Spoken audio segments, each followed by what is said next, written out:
시청하시는 여러분, 한 주간도 안녕하셨습니까? 사실은 한 주가 아니라 2주 만에 여러분을 뵙는 것이죠. 지난 한 주간은 지난 주일날은 쉬었으니까요. 그동안 2월달부터인가 1월 하순부터인가 2월달부터인가는 창세기 1, 2, 3장 총정리를 하는 시간을 가졌죠. 대략 한 5개월 정도 걸린 것 같습니다. 이제 창세기 모든 정리를 마치고 1, 2, 3장의 정리를 마치고 이제 다시 이사야 강의 36장부터 이제 시작할 차례입니다. 지금은 대한민국이 장마철 우기에 들어서 상당히 날씨가 비가 많이 오고 피해도 있는 것 같고 또 습도가 높아서 좀 끈적거리고 날씨가 좀 무지근히 덥죠. 건강한 여름 나시고 특히 습도가 높아서 식중 위험이 많으니까 음식물에 많이 주의해 주시고 건강한 여름 나실 수 있게 바라고요. 장마가 이번 주에 그치고 이번 주 초에 그치고 이제 본격적인 무더위가 시작될 것 같습니다. 여러분들 더위 잘 견뎌내시고 건강한 여름 나시길 바라고요. 다시 마음을 돌이켜서 창세기에서 마음을 이사야 말씀으로 돌이켜서 이사야 말씀에 전심을 해주시기 바라고 시간이 될 때 좀 보충할 것이 좀 생각해 놓은 것이 있는데 그 보충할 것을 좀 보충하는 시간을 한 2시간 정도 갖기로 하겠습니다. 창세기에서 좀 보충할 것을 말씀드리는 거예요. 창세기에서 보충할 것이 뭐냐면 창세기 2장 7절은 생계를 보러 놓았다가 나오잖아요.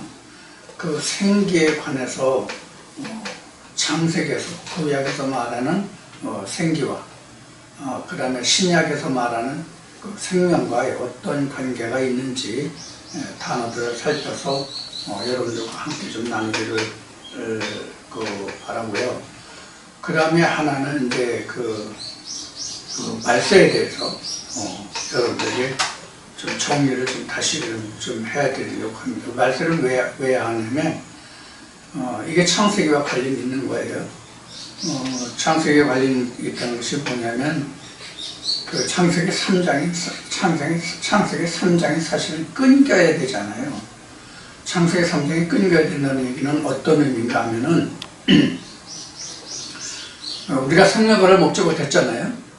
생명과를 먹게 되면은 그것이 바로 이제 그 전세기를 그러니까 하나님을 알지 못하던 세대에서 하나님을 아는 세대로 넘어가거든요. 이게 이제 말세거든요. 그래서 이 말세를 정리하려고 합니다. 사실 창세기는 말세가 사실 2번 나와요.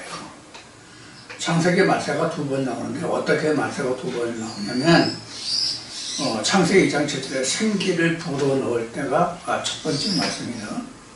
그 다음에 창세기 3장에 생명과를 먹지 못했잖아요. 생명과를 먹으면 또 그것이 이제 2번째 말세예요. 그것이 이제 고린도전서 15장으로 얘기하면 무엇과 같으냐면 첫 아담과 마지막 아담이거든요. 이 관계를 인해서 그것을 정리하기 위해서 여러분들에게 말씀드린 것이 지금 말세예요.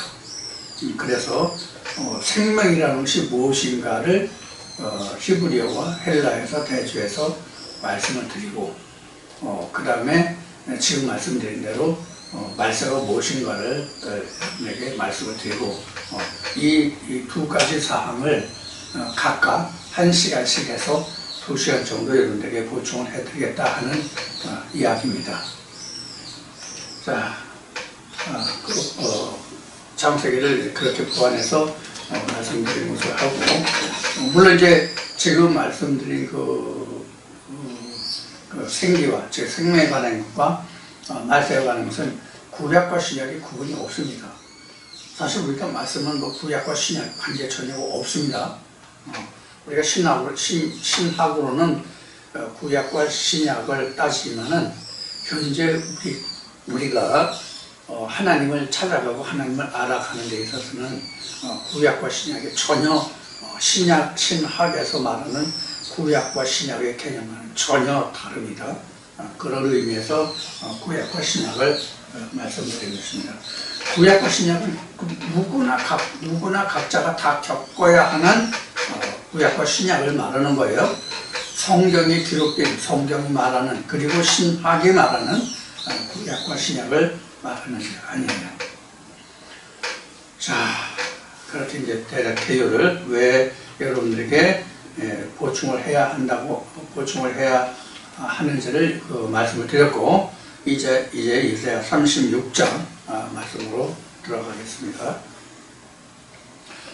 진행하는 방법은 그동안 우리가 성경을 공부했던 모든 방법과 똑같은 방법으로 읽으면서 필요한 구절을 필요한 단어들과 구절을 설명드리도록 하겠습니다.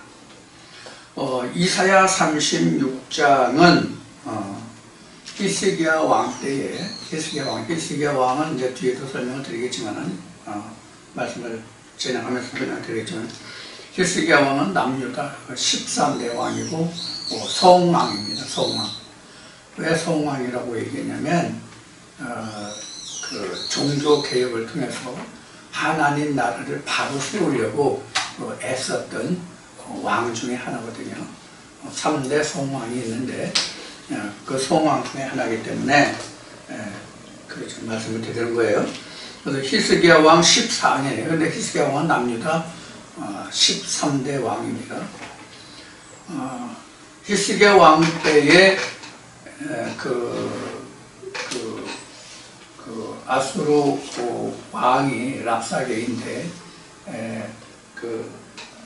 사네립인데 랍사게는 군대 장관이고 사네립인데 사네립이 유다 모든 그 많은 성읍들을 쳐서 차지하고 예루살렘까지 쳐들어와서 예루살렘 성을 에워싸고 랍사게를 통해서 유다를 짓밟고, 유다를 짓밟는 것은 곧 하나님을 욕하는 것이죠. 하나님을 짓밟고 그런 이제 전쟁의 와중에 일어나는 일들을 기록한 말씀이 바로 이사야 36장이 되겠습니다. 그러니까 이제 전쟁의 와중에요. 이제 아수르가 유다를 침공해서 상당히 그 유다가 곤경에 처해 있는 그러한 상황이 이사야 36장이 되겠습니다. 그런데 이제 유다가 이와 같이 그 아수르의 침공을 받아서 상당히 그 어려운 곤경을 처하게 되는 그 근본적인 원인은 북이스라엘은 남유다나 막론하고 여호와 하나님을 온전히 의뢰하지 못했기 때문에 이러한 이제 하나님의 화가 미친 거예요. 우리가 성경에서 많이 보았듯이 하나님의 백성들이 멸망한 것을 보면은 하나님을 의지하지 않고 하나님을 떠났기 때문에 악이 팽창했기 때문에 그렇거든요. 소돔과 고모라도 바로 그런 원인 중에 하나였죠. 그리고 그 노아의 홍수 심판도 바로 하나님을 떠나서 당시에 의인이 없었기 때문에 성경에 기록된 대로 당대 의인이 노아 가족분이 없었잖아요. 이러한 것이 이제 근본입니다. 우리가 현재를 사는 이 세상을 들여다볼 수 있는 많은 그림자들이 바로 성경에 기록되어 있습니다. 이것을 우리가 잘 명심해야 돼요. 근데 지금 소돔과 고모라 멸망 때에도 아브라함과 하나님과의 그 대화를 우리가 들어보면 당시에도 그 의인이 없어서 그랬죠.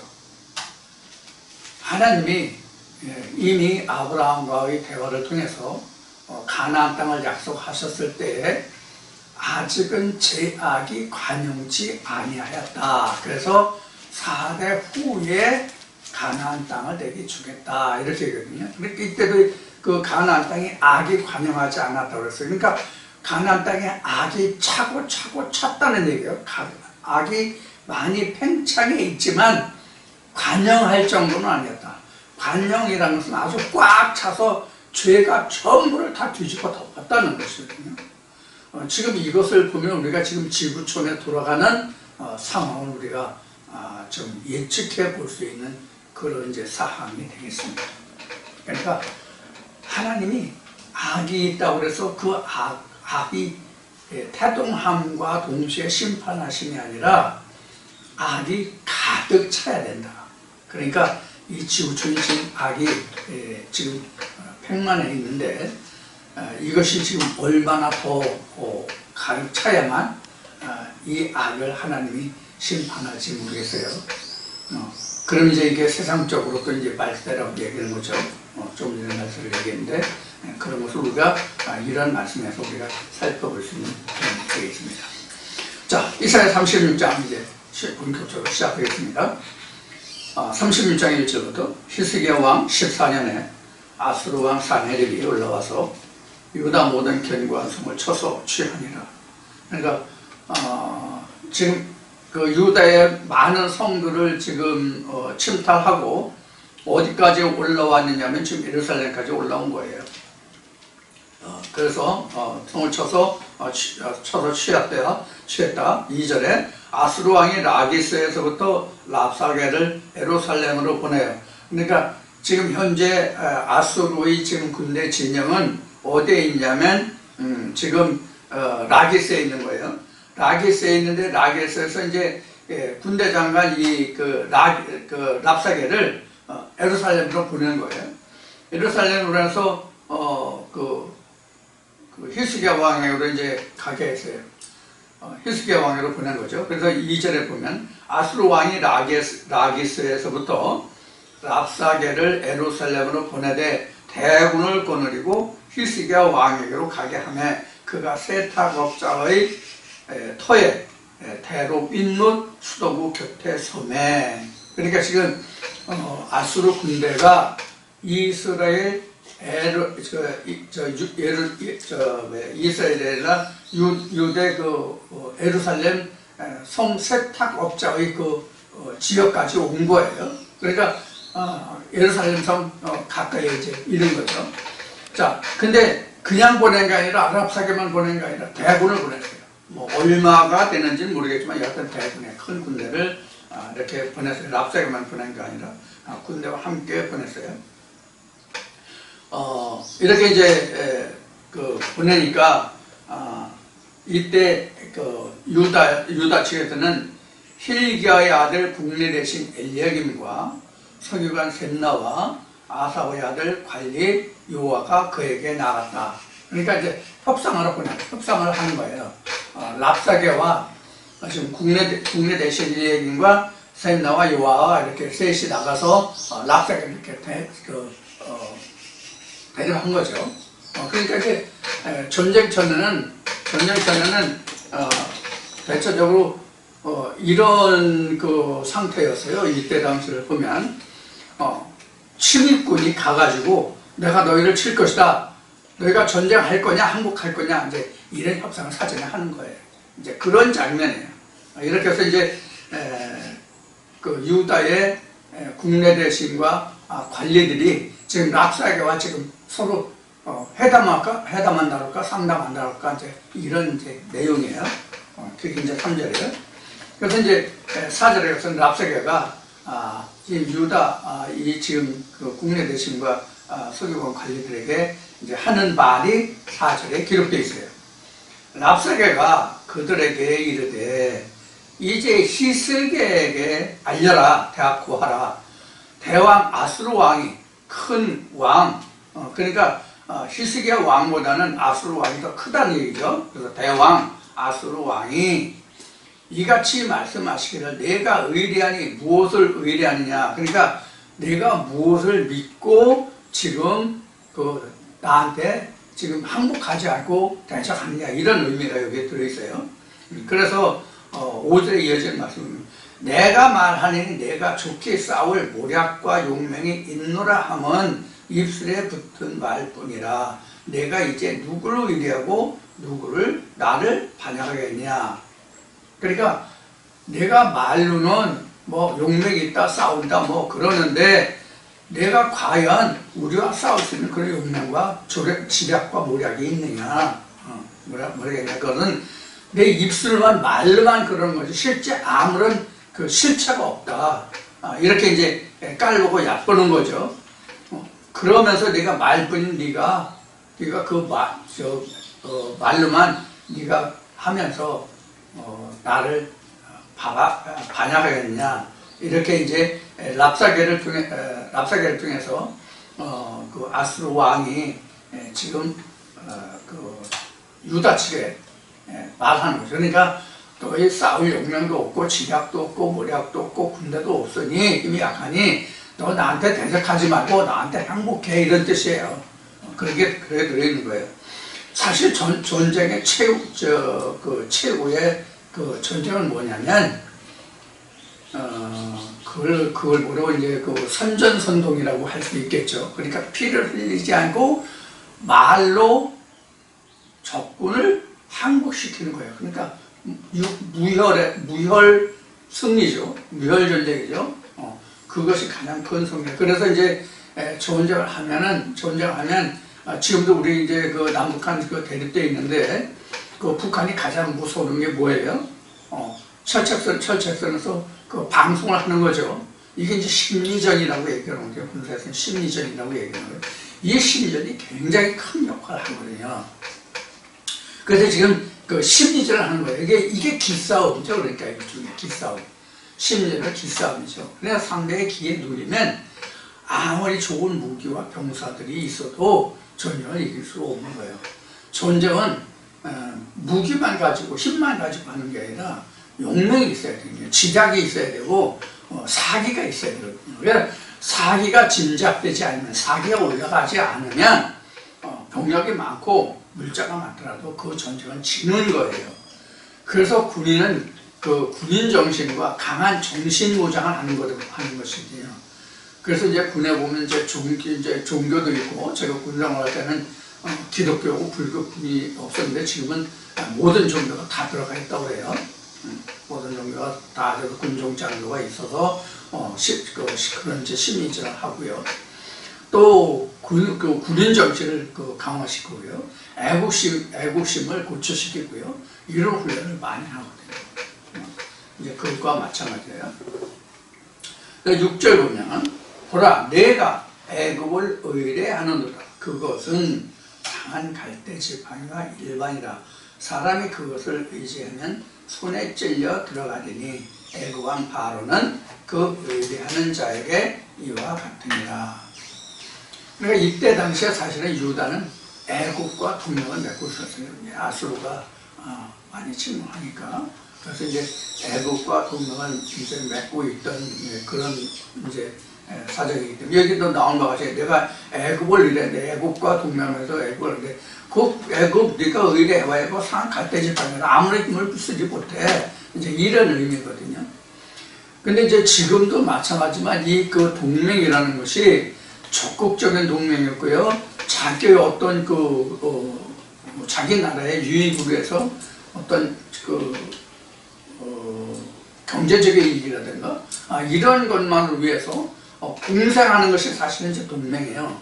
서로 돕고 서로 도움을 받고 주고 하는 이런 것이 이제 동맹인데, 일방적인 추이익, 그러니까 이익을 위해서 동맹을 맺는 경우가 있거든요. 이제 여기에서도 지금 그 애굽이 유다와의 관계에 있어서 애굽이 사실은 유다와 동맹을 맺은 것이 순수한 상호 협력하는 의미에서 동맹을 맺은 것이 아니기 때문에 사실 유다에게 그렇게 유리한 그런 그 동맹은 아니었어요. 그런데 이때 당시에 유다가 상당히 위급한 상황이기 때문에 그나마도 애굽을 손잡지 않으면 안 되는 그런 형편에 있었던 때입니다. 그 히스기야 왕이 이제 결국은 전쟁터에 나가서 이제 죽게 되는데, 그로 인해 가지고 유다가 급속히 쇠약해져 가죠. 그런 이제 결과를 가져오는데, 그래서 지금 아수르 측에서는 랍사게가 내가 지금 애국과 동맹을 맺어서 애국을 의뢰하는데 애국은 너한테 하나도 도움이 안 돼, 이런 얘기를 지금 6절에서 랍사게가 유다의 국내 대신 엘리야김과 서기관과 관리에게 지금 말하고 있어요. 7절에 가면 혹시 내가 내게 이르기를 우리는 우리 하나님 여호와를 의뢰하노라 하리라마는 그는 그의 산당과 제단을 히스기야가 제하여 버리고 유다와 예루살렘에 명하기를 너희는 이 제단 앞에서만 경배하라 하던 그 신이 아니냐 하셨느니라.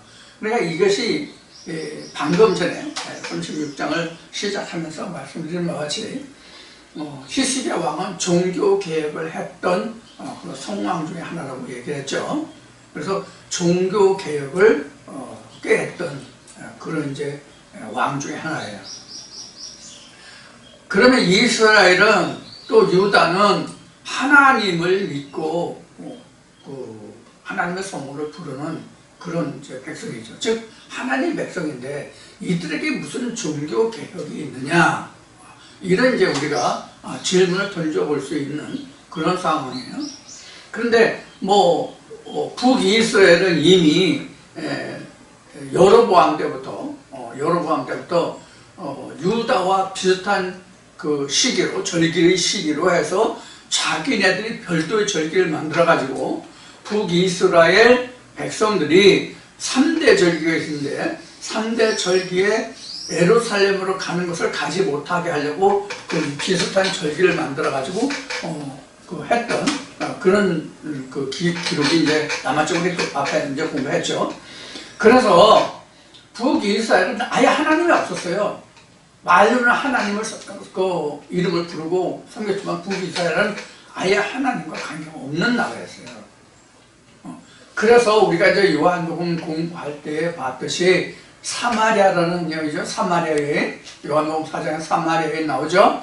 이 사마리아가 북이스라엘의 수도인데 북이스라엘은 유다와 같은 야곱 족속의 형제지간의 나라예요. 그럼에도 불구하고 북이스라엘은 아수르가 그 혼혈 정책을 써서 사마리아 사람들을 그 아수르 지방 사람들을 사마리아로 끌어들여서 혼혈 정책을 썼거든요. 혼혈 정책을 썼을 뿐만 아니라 혼혈을 했다는 얘기는 이때 당시는 피를 섞은 것이 바로 뭐냐면 신과 신을 섞었다는 얘기예요. 그렇게 이제 우리가 말할 수 있는 부분이에요. 그래서 남유다에서는 북이스라엘 사람들을 동족으로 생각을 하지 않았어요. 형제지간으로 생각했어요. 이방인으로 생각했어요. 이방인으로 사실은 남유다에서는 형제적으로 치료하지 않았잖아요. 그게 가장 잘 나타나는 말씀이 요한복음 4장의 사마리아 여인 수가성 여인이에요. 자, 이와 같이 그 북이스라엘은 완전히 하나님을 떠난 나라가 되었고 솔로몬 왕 후에 그러니까 그 사울, 다윗, 솔로몬, 르호보암, 북이스라엘, 여로보암 이렇게 이제 나눠지죠. 이렇게 이제 나라가 분단이 되는데 그래서 북이스라엘은 여로보암으로 가면서부터 하나님을 떠난 나라예요, 사실은. 거기에 이제 아수르가 혼혈 정책을 써가지고 더욱더 이제 혼탁해진 것이죠. 제사장도 자기 임의를 세우고 왕의 그 마음에 맞는 사람을 세우고 마치 지금 우리나라의 어느 정당과 똑같은 거예요. 이제 그런 결과가 됐어요. 그러니 하나님이 아예 없는 거예요. 하나님의 이름을 부르지만 하나님이 없는 거예요. 북이스라엘은 처음 그 솔로몬 왕 이후에는. 자, 그리고 그 유다에 들어오면 유다에는 하나님이 뭐가 있었냐면 법궤가 있었어요. 예루살렘에 하나님의 법궤가 있었지만 예루살렘도 유다도 법궤가 있었지만은 이 하나의 법이 제대로 세워지지 않고 전부 우상을 쫓아갔어요. 그래서 히스기야가 그 이스라엘 나라에 각 성읍마다 예배처가 있었잖아요. 이게 이제 출애굽에 보면 잘 나타나는데 그 에발산과 그 그리심산이 있었죠. 이렇게 해서 장자 그러니까 적자의 아들들과 그 다음에 소자의 아들들 이렇게 해서 12명인데 6지파에서 에발산과 그리스도를 했잖아요. 이렇게 이제 한 것이 이제 방금 전에 있던 수가성에서 얘기한 이제 그 얘기예요. 자, 이렇게 나뉘었는데 이것이 결국은 솔로몬 왕 때 다윗이 이스라엘 모든 족속을 통일하고 솔로몬 왕 때까지 통일된 이스라엘을 만들었죠. 그래서 다윗 때부터 솔로몬 왕 때까지 이스라엘이라는 나라가 어떤 나라가 됐냐면 진짜 하나님이 신을 섬기는 신정국으로서 세워지고 그 신정국이 세계의 패권을 누리는 누리는 게 아니라 패권국으로서 세워졌어요. 특히 솔로몬 왕 때 완전한 패권국으로 세워졌죠. 그래서 모든 주변국이 이스라엘의 조공을 바치는 나라들이 됐죠. 그러한 후에는 이스라엘이 한 번도 패권국으로 세움을 받는 적이 없어요. 그래서 이 세상에 가장 먼저 패권국으로 세워졌던 나라는 사실 이스라엘이에요. 하나님이 통치하는 시대였죠. 그것이 솔로몬 왕 때예요.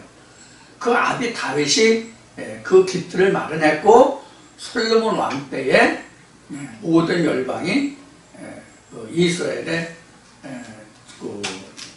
통치를 받는 그런 이제 패권국으로 이스라엘이 세움을 받았죠. 그런데 솔로몬이 죽으면서부터 르호보암이 반역을 함으로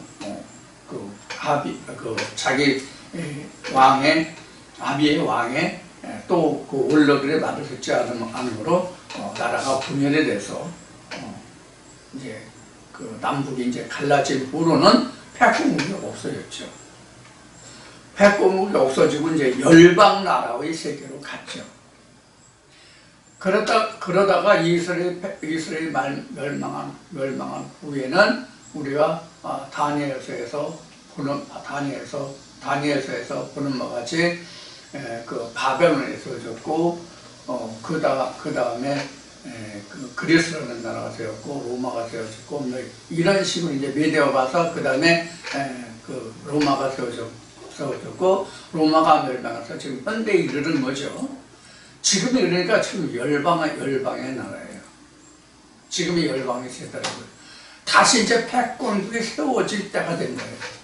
이제 하나님 나라가 다시 세워져야 할 때, 여러분들 여기서 잘 주목해야 됩니다. 지금 어떻게 세상이 돌아가고 있는지 잘 우리가 눈을 뜨고 봐야 됩니다. 그래서 지금 악이 상당히 지금 창궐하는데요. 악이 이렇게 창궐해야만 세상에 새로운 질서가 세워져요. 여기 하나님의 손길이 들어오는 거예요. 그런 의미에서 지금 이사야를 우리가 살펴보는 의미가 있지 않나 하는 그런 생각을 나름 해보게 됩니다. 자, 그래서 7절에서는 이렇게 랍사게가 유다 지금 대신들에게 지금 말하고 있어요. 그 히스기야가 하나님을 의뢰하는데 오히려 하나님을 의뢰하는 산당 다 헐어버리고 예루살렘에서만 너희가 경배하라고 했지 않냐. 근데 무슨 그 하나님을 믿는 자냐. 하나님의 산당을 다 제어버렸는데 산당과 제단 다 히스기야가 다 제어버렸는데 히스기야가 무슨 하나님을 믿고 하나님 우리를 돕는다고 하느냐 이런 얘기예요. 이게 이런 것이 그러니까 아수르 측에서 보기에는 야, 너 하나님을 믿고 하나님만을 의뢰한다면 근데 너 하나님 산당과 제단을 헐어버리면서 너 하나님 믿는다고 그래. 그러면서 무슨 하나님 우리를 도와줄 거라고 그래. 이런 것이란 말이에요. 네가 하나님을 믿으면 네가 그 산당과 제단을 바로 세워야지, 더 세워야지, 강화시켜야지. 그거 다 헐고 허물고 죄어버리면서 무슨 네가 하나님이 너를 도와준다고 그래. 이런 얘기란 말이에요. 자, 여기서 우리가 돌아올 게 뭐냐면 종교개혁이에요.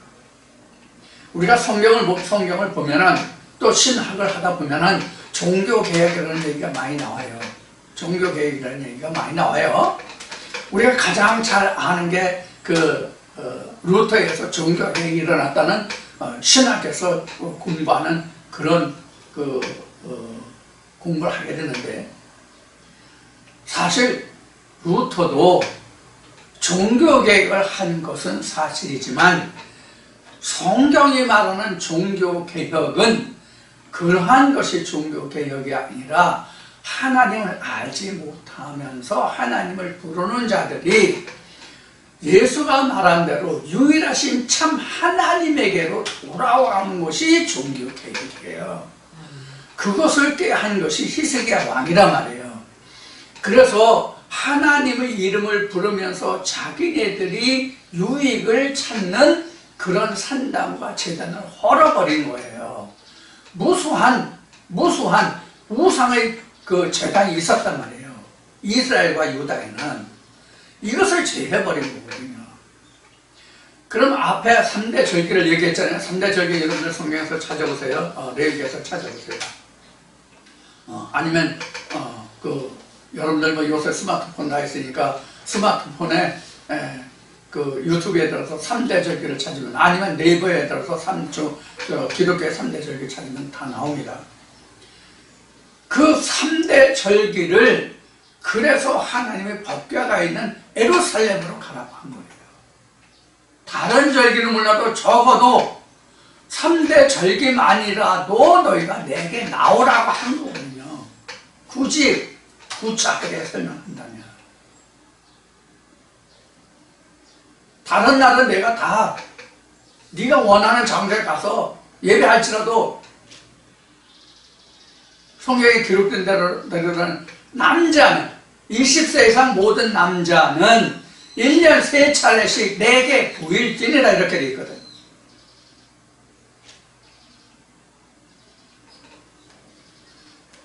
(20세) 이상은 우리가 세상적으로도 이제 우리나라 현재 그 법으로는 만 18세 이상 그 주민등록증 나와서 성인인가? 19세부터 성인인가? 우리나라는 어떻게 되나 모르겠네. 19세부터 성인인 것 같은데. 그래서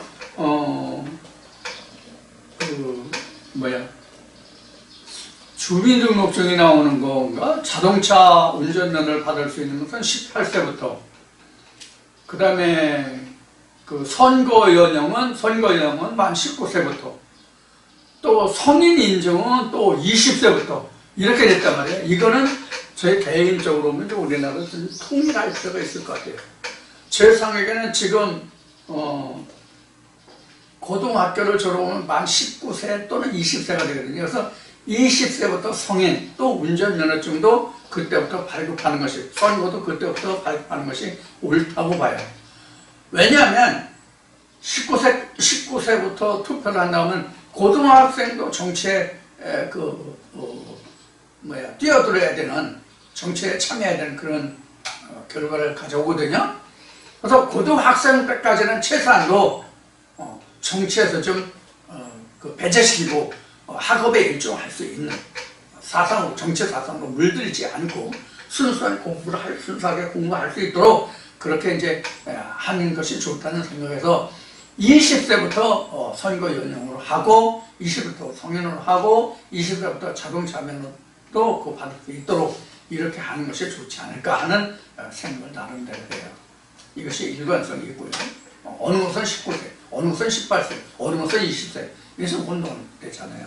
그런 의미에서 말씀드리는 거예요. 자, 그래서 20세 이상이라는 것은 그 전투 능력이 있고 또 성인이고 또 장성한 자라는 뜻이거든요. 이게 육체적으로도 그렇지만 믿음의 내용에서도 볼 때도 이렇게 장성한 자, 자기가 모든 것을 식별하고 분별하고 자기가 자기 생각으로 모든 것을 분별할 수 있는 그런 정도가 돼야 성인이잖아요, 사실은. 성인이라고 하는 얘기가 굉장히 어려워요, 사실은. 우리말로는 철이 든다는 말이 있잖아요. 철이 든다는 이 말인데, 철이 드는 사실 한도 끝도 없는 것이 철이 든다는 얘기거든요. 사실은 철이 들어야 성인이에요. 저도 이 생각을 언제부터 하게 되냐면, 하나님 말씀을 제가 이제 알고부터 이 성인이라는 것을 사실 조금은 생각하게 됐어요. 그래서 성인이라는 것은 자기 일을 자기가 모든 것을 계획, 실행하고 그 일에 대해서 그 결과에 대해서 책임을 질 수 있는 사람이 성인이에요. 그런데 일을 벌려놓고 일을 저질러 놓고 수습을 못해서 주변을 힘들게 하고 주변을 끌어들이고 이런 경우가 많잖아요. 사실 이건 성인이 아니거든요. 그래서 육신적으로나 영적으로나 성인이라고 하는 것은 굉장히 어려운 얘기예요. 철이 들었다는 게 이제 성인인데, 그래서 어려운 얘기예요. 여하튼 그래서 여기서 1년에 3차례씩 20세 이상은 반드시 하는 게 보여지네. 이것은 이제 바로 이제 하나님을 향한 마음을 이스라엘 백성들에게 불어넣어주고자 하는 거거든요. 그럼 그 역할을 누가 해요? 그 역할을 누가 해야 돼요? 사람이 해야 되거든요. 그 명령은 하나님이 하셨을지라도 그 명령을 수행하는 것은 사람이란 말이에요. 그럼 사람인데 그 사람이 어떤 사람이냐는 거예요. 이스라엘 목자들이잖아요. 이스라엘 목자들이 그런데 자기의 좋아하는 것으로 쫓아가니까 여기에 종교개혁이 일어나야 된다는 얘기예요. 지금 전 세계적으로요, 질서가 지금 혼탁하잖아요. 전에 이사야 그 말씀에 34장 할 때, 34장이 아니라 5장인가 10장 할 때 말씀을 드렸는데, 그 바다와 땅에 육지에 그 모래를 두어서 계한을 삼아서 바다가 흉용하나 육지로 땅으로 침범하지 못하게 했다는 말씀에서 그때 제가 설명을 드렸을 거예요. 세상에 혼탁한 것은 왜 혼탁하냐면 기독교가 혼탁해졌다는 얘기예요. 종교가 자기 역할을 못했다는 얘기예요. 종교가 모래 역할을 해줘야 되거든요. 오늘날 교계가 역할을 합니까? 교계가 역할을 하냐고요? 이거 교회 다니는 사람들, 목회자들 심각하게 생각해야 됩니다. 사실 종교가, 기독교가 해야 할 일이 뭔가를, 여타 종교도 마찬가지예요. 종교가 해야 할 일이 무엇인가를 우리가 심각하게 생각해 봐야 되거든요. 근데 지금 교계의 대부분이, 저도 뭐 그러한 부류 중에 하나인지 모르겠지만, 교계의 그 지도자들의 대부분이 목구멍이 포도청이 돼 있잖아요. 목구멍이 신이 돼 있잖아요. 성경에 기록된 대로. 배가 신이 됐다는, 배가 먹고 사는 게, 이게 기독교를 포함해서 모든 종교가 공통상이란 말이에요. 이때도 그랬단 말이에요. 이때도 지금. 이스라엘의 유다도 그랬단 말이에요.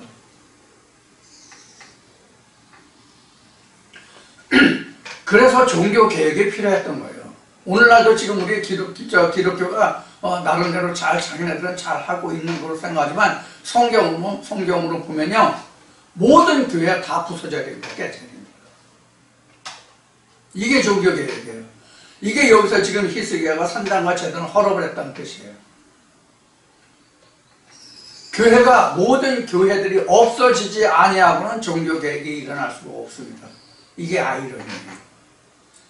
그래서 여기서 에루살렘에서만 경배하라고 한 이 말씀의 뜻이 뭐냐면 하나님에게만 너희가 경배하라는 뜻이 되거든요.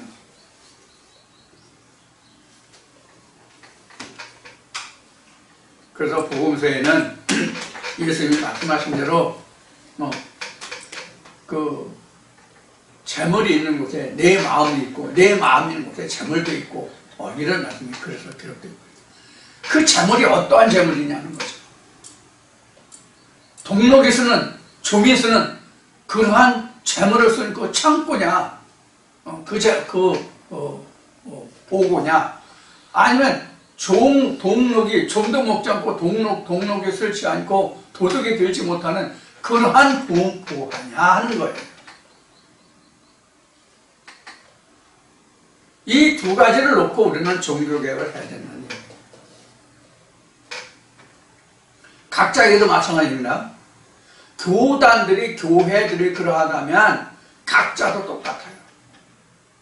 각자에게 있는 것이 교계에도 똑같이 있고 교계에 있는 것들이 똑같이 각 개인에게도 있다는 것을 우리는 명심해야 됩니다. 그 가장 대표적인 것이 지금 말씀드린 어떤 보물창고냐 하는 거예요. 내 부하가 어느 창고에 있느냐는 거예요. 동록이 슬고 조미 먹고 도둑이 드는 창고냐, 그렇지 않는 창고냐. 여기에서 종교 개혁이 나온다 그런 얘기예요. 그것이 이제 7절에서 여러분들에게 그 말씀드린 종교 개혁에 관한 사항입니다. 그 다음에 8절에 그러므로 이제 청하노니 내 주 아수르 왕과 내게 하라. 나는 내게 말 2,000피를 주어도 너는 그 탈자를 능히 내지 못하리라. 그러니까 지금 그 아수르 측에서는 측에서는 아수르 왕은 히스기야 왕은 이 정도로 얕잡아 버린 거야. 야, 너희가 아무리 힘과 능력이 없어. 용맹도 없고 지식도 없고 지혜도 없고 전쟁을 어떤 용맹도 없어. 그래서 내가 너희들한테 말 2,000피를 준다 그래도 말 탈자조차도 없어. 말을 부릴 자조차도 없어. 이런 그 얘기를 합니다. 그러니까 유다가 전쟁에 관한 것이라든가 어떤 사상이라든가 이런 것에서 아무런 지금 방책이 없다는 얘기예요. 지금 우리나라의 그 현 실태를 놓고 보면 지금 참 그 말하기가 그렇지만 지금도 일제의 앞잡이니 미국의 뭐니 하는 이야기들이 많이 있잖아요. 이거 우리 심각하게 좀 생각을 해봐야 돼요. 우리가 이제 여기 이제 그 아수르와 유다를 보면서 생각하는 것이 우리가 개인도 마찬가지지만 내가 철두철미하게 사상적으로 정신적으로 물론 이제 정신이 이제 사상이지만 어떤 대책을 세우고 있지 않으면 누가 이런 말하고 누가 저런 말하고 하면 그것에 대해서 내가 비교 판단 분석할 능력이 없으면 이리 휩쓸리고 저리 휩쓸리고 그러거든요. 내가 줏대가 없게 된단 말이에요. 지금 이게 그러한 상황이거든요. 그러한 상황이란 말이에요. 그래서 내가 바로 서려면 내가 먼저 힘이 있어야 돼요. 내가 힘이 있어야 된다고. 세상의 말에 이거 링컨이 한 말인가? 누가 한 말인지 모르겠는데 그 freedom is not free라는 말이 있어요.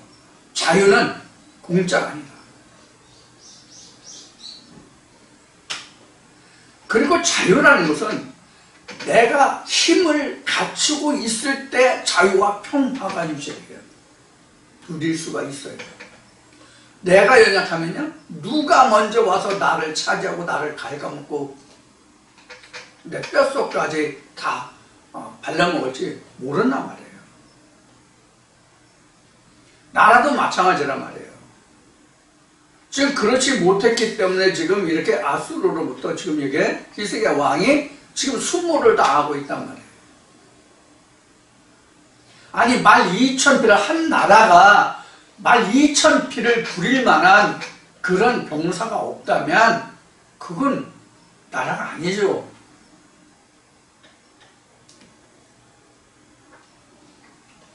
지금 우리나라도 지금 국방을 튼튼히 하고 뭐 하자 그러면 전쟁하자는 얘기냐 이렇게 대드는 놈들 있잖아요. 이거 미친놈들 정신 나간 놈들이더라고요.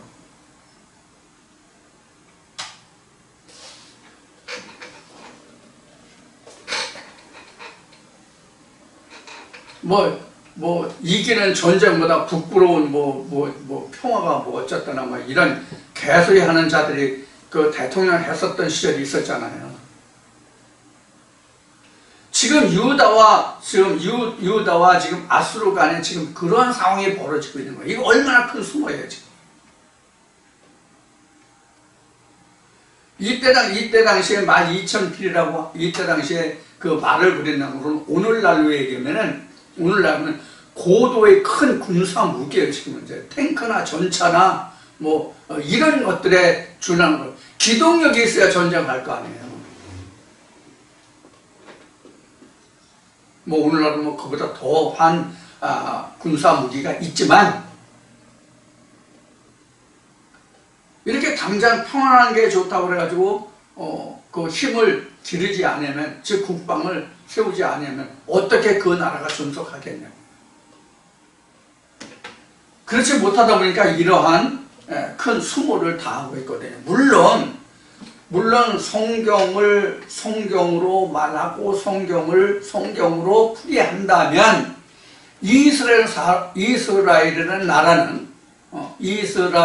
나라는 존재했던 그 존재 가치가 사람들의 힘과 능력이 있는 것이 아니라 하나님의 의의 오른손에 있었어요.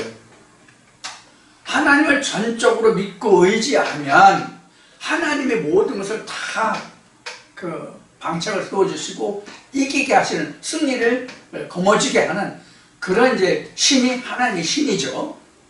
그래서 이스라엘이 그 가나안 땅을 침공했을 때 이스라엘 백성들이 강해서 이겼습니까? 항상 하나님이 앞서 가셔서 모든 것을 다 그 계략을 주셔서 그 계략대로 해서 이긴 것. 그러니까 하나님이 이기신 것이 이스라엘 백성들이 이긴 게 아니에요. 물론 그런 것은 있지만 우리 속담에 하늘도 스스로 돕는 자를 돕는다고 그랬단 말이에요. 내가 살려고 할 때 살 길이 있는 거지, 내가 죽으려고 하고 모든 것을 포기하는데 살 길이 내게 주는 사람이 없단 말이에요. 그런 것을 우리가 지금 이 7절, 8절에서 우리가 좀 들여다보게 됩니다. 그러면 9절 한 절 또 보겠습니다. 그런즉 내가 어찌 내 주의 종 가운데 극히 작은 장관 한 사람인들 부리칠 수 있으랴. 어찌 애굽을 의뢰하여 병거와 기병을 얻으려 하느냐. 내가 12,000필을 줘서 그 기병을 말을 부릴 사람도 없는데 내가 그 애굽을 의뢰해서 그들에게 네가 마병과 병거를 얻으려고 하느냐? 12,000필 줬는데 그래 애굽이 그것을 주었다 하자. 그럼 말도 못 부리는데 기병과 마병을 부릴 수 있겠냐? 이런 얘기란 말이에요. 그러한 힘으로 내가 우리 작은 군대 한 부대라도 너희가 이길 수 있겠냐? 이렇게 지금 완전히 깔아뭉개는, 멸시하는 이런 그 이야기란 말이에요. 힘이 없으면 이런 수모를 당한다고. 10절 보겠습니다. 내가 이제 올라와서 이 땅을 멸하는 것이 여호와의 뜻이 없음이겠느냐. 여호와께서 내게 이르시기를 올라가 그 땅을 쳐서 멸하라 하셨느니라. 그러니까 그 아수르가 하나님을 의지해요? 아수르는 하나님을 믿는 게 아니거든요. 아수르는 아수르의 신이 있어요. 그 야세르인가 하는 신을 섬겼는데 그 야세르의 그 이름을 따서 아수르라는 나라의 이름을 붙인 거거든요. 이렇게 지금 자기가 하나님을 그 이름을 빙자해서 이스라엘을 가서 친구해서 이스라엘을 네가 멸하라 하는 하나님의 음성을 듣고 내가 너를 멸하러 온 것이지 내가 자의로 온 것이 아니다. 이렇게 이야기하고 있는 거예요, 결국.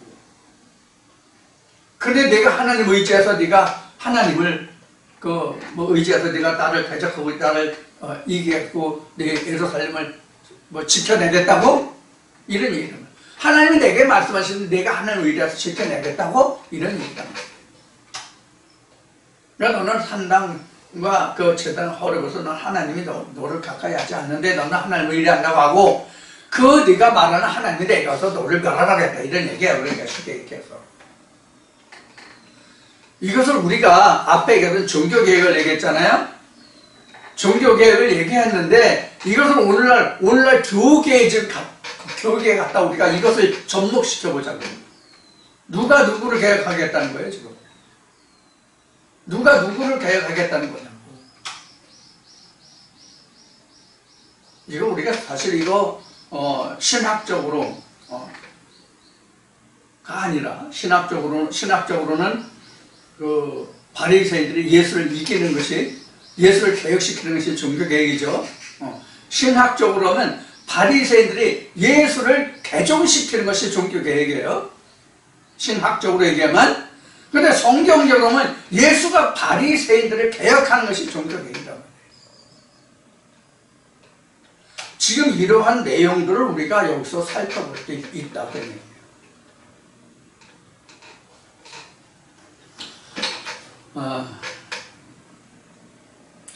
이렇게 이제 말씀해서 이제 이런 내용을 이제 보고 읽고 생각하면 좀 마음이 무겁죠, 사실은. 마음이 무겁죠. 우리가 이제 이 내용을 이렇게 보지 않고 저희가 지금 말씀드린 것 같이 이제 보지 않고 우리가 신학적으로 보면 이때 당시에 그 상황이 이루어져도 했다. 이것이 신학에서 가르치는 거거든요. 그러면 제가 여러분들과 그동안 이 말씀을 나누면서 항상 말한 것이 뭐냐면 앞에도 구약과 신약이라는 얘기를 했지만 시작할 때 구약과 신약이라는 얘기를 했지만은 항상 우리는 이 말씀이 지금이란 말이에요. 지금 이때 당시에 얘기 같으면 이거 왜 보냐고 일부 신학자들이 얘기했듯이 뭐 말씀 다 이미 지나갔고 이루어졌고 성취됐고 그러면 남은 것은 어느 말씀이니까 어느 말씀만 보면 돼. 이렇게 하면 된단 말이에요. 그게 이름 맞고 타당한 것 같이 생각되고 그렇게 우리가 타당한 것 같이 정당한 것 같이 생각했잖아요. 아니란 말이에요. 하나님을 우리가 신학으로 말하든지 성경으로 말하든지 어느 쪽으로 말하든지 간에 하나님은 지금의 하나님이에요. 지금의 하나님이라는 말은 무슨 뜻인가 하면 살아계신 하나님이라 말이에요. 그러면 지금이라는 얘기는 역사가 아니잖아요. 지금이라는 얘기는 역사가 아니라는 얘기란 말이에요. 지금은. 그러면 이 성경은 적어도 1900년 이상 된 글이란 말이에요. 1900년 이상 된 글이라고 아무리 신약의 그 말씀이라 할지라도. 왜 1900년이라고 하냐면 요한계시록 같은 말씀은 AD 100년경에 써져 있다고 우리가 신학적으로 지금 얘기하고 있어요. AD 100년경에 써졌다고 그러면 100년 빼면 2000년이니까 1900년뿐이 안 됐잖아요. 그럼 1900년 된 글이라고 최소한 이게 아무리 신약이라고 해도 그럼 1900년 전은 역사예요? 지금이에요? 역사잖아요.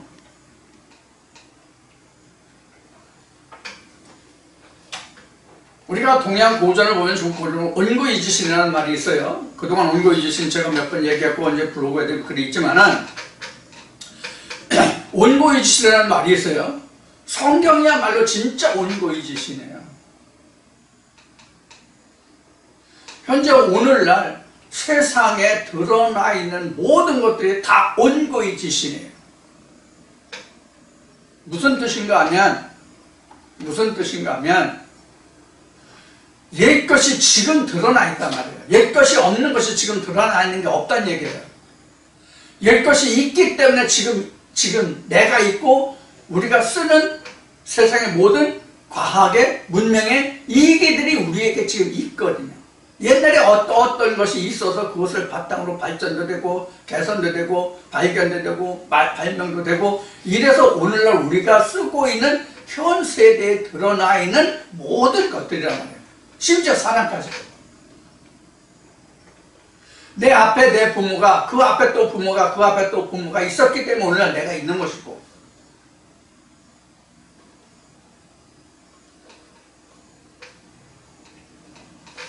옛날에 손으로 들고 핸들 돌려서 신호를 보내서 전화하던 그것이 있어서 오늘날 우리가 쓰는 모바일 폰, 우리 핸드폰이라고 얘기하지만 이 모바일 폰까지 온 거잖아요. 라디오가 변하고 변해서 오늘날 우리가 보는 TV가 온 거고요. 이게 다 사실 따지면 온고이짓이거든요. 이 온고이짓이라는 얘기를 왜 하는가 하면 옛날에 이 성경이 있었기 때문에 오늘 지금 하나의 역사도 똑같이 새로운 것으로 일어나야 된다는 얘기예요. 이것이 종교개혁이라고.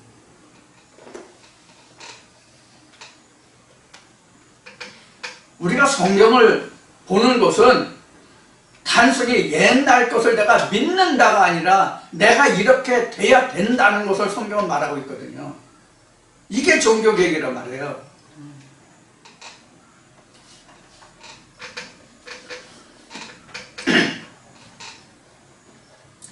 자, 그래서 지금 그 10절까지 말씀을 봤는데요. 10절까지 말씀을 봤는데 이와 같이 우리가 세상적인 것으로나 영적인 것으로나 모든 우리가 대비하고 예비하고 갖추지 못하면 이와 같은 수모를 겪는다. 그래서 우리가 단순히 이 말씀을 들을 뿐만 아니라 내가 지금 내 자신에게서 저 종교개혁을 빨리 이루어져야만 이러한 수모를 겪지 않는다. 이게 아수르는 하나님 나라에 비하면 이방 나라잖아요. 이방 나라가 하나님 나라를 지금 희롱하고 있잖아. 그럼 여러분이나 저는 이 말씀을 듣는다면 우리는 하나님 나라예요. 예루살렘이라고. 근데 나나 여러분들이 세상의 사람들이 이렇다 저렇다라고 얘기하면 무엇으로 이것을 대적할 겁니까? 무엇으로 대적할 거냐? 무슨 뜻인가 하면 지신, 옛것을 이 말씀을 빌어서 내게 새로운 하나님의 지식이 종교 계획이 일어나는 것이 없으면 무엇으로 옛것을 대적할 거냐 하는 거예요.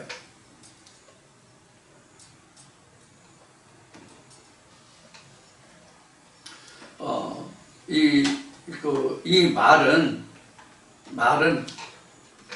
다른 말씀에서 이제 다시 또 할 게가 있겠지만 이사야서도 이제 나오고 신약에서도 그 하나님은 말을 의뢰하고 다리의 그 강건함을 하나님 기뻐하지 않으신다는 말이 있어요. 하나님을 의뢰 안 하는 얘기예요. 말은 세상을 얘기하는 거거든요. 사실 따지면 물론 내 짐승, 내 바람도 이제 말과 짐승으로 비유되어 있긴 하지만 이 말이라는 것이 바로 그런 거예요. 그래서 예수님이 호산나 할 때 어떤 말을 타셨는가 하는 것을 여러분들이 기억하실 필요가 있을 겁니다. 자, 이 시간은 이제 여기서 10절까지 해서 지금 잠시 쉬었다가 11절부터 다시 시작하겠습니다. 잠시 후에